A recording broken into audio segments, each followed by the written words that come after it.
Okay, this is a reaction video to this clip that we see here. This is a YouTube video by Henry. How about if I take him out in the field and beat him to death? I am the devil, and I am here to do the devil's work. I'm here with Jordan Peterson. Hey, it's good to see you, Henry. So I collaborated Thank with you Henry for talking on with me. This piece. Love's go softly cries.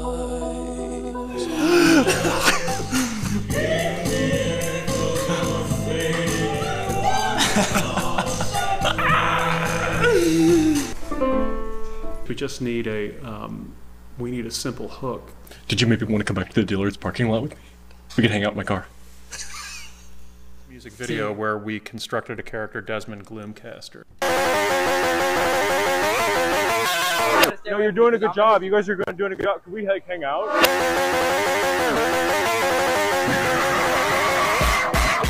He's a New York City music artist. We just collaborated on a song and a music video, and I was just going to show you that, and just to see if like we could get your firsthand reaction. Let me just share my screen.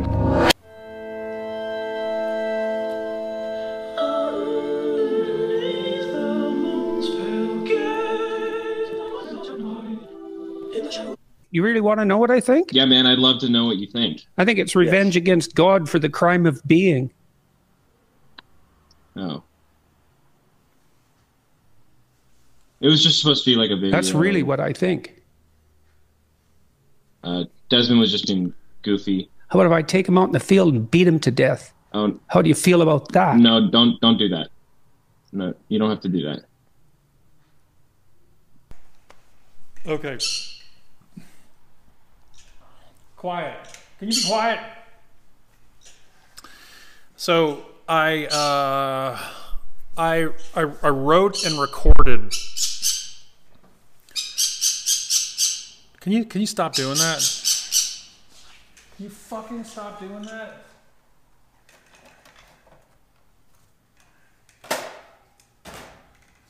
So I wrote this episode and recorded it with a teleprompter. And that shit is bullshit. This video raises some difficult questions about the nature of making parafictional work in a contemporary age. So, parafiction, roughly or simply defined, is this idea that a narrative or a story that's in part based upon fact and in part fiction. We live in a hyperreal universe. The internet itself, information technology, and postmodern philosophy have conspired to create a kind of hyperreal landscape that we live in. The primary issue that I've spoken about in some of my other videos is this idea that technology and postmodern philosophy, augmented reality, things like the Apple Vision Pro are at risk of ushering in a new dark age where we are literally unable as a culture to determine the fundamental nature of reality. The Jordan Peterson video is a video that Henry created for his YouTube channel. It was designed specifically for the attention span and for TikTok. Henry's got a burgeoning TikTok audience as well as Instagram audience. The video was constructed to be broken up in clips on TikTok where, because of the rapidity and speed with which people watch videos, the video would come off as plausible and take advantage, to a degree, to take advantage of people. Now, I should provide, what I've written in my notes is that I should provide a justification for this form of art and to talk about absurdity and contemporary culture and situational ethics, and how this video in some way mirrors our contemporary culture, and how the video, both the Desmond Gloomcaster character as well as the Jordan Peterson character, allows people to unpack and to make sense of our hyper-mediated culture. But that's all fucking bullshit, and we all know it. Effectively, the problematic component of this video is that it's a form of hypocrisy. And by that I mean that I've gone on record as stating that I think that our collective inability to determine the fundamental nature of reality is one of the major problems that we're facing. So I think it's incredibly hypocritical for me to collaborate, for Henry and I to collaborate on a video that effectively uses those characteristics, uses those mechanics. And I run the risk of saying, when you do it, it's wrong, but when I do it, it's okay. You know, the basics of situational ethics.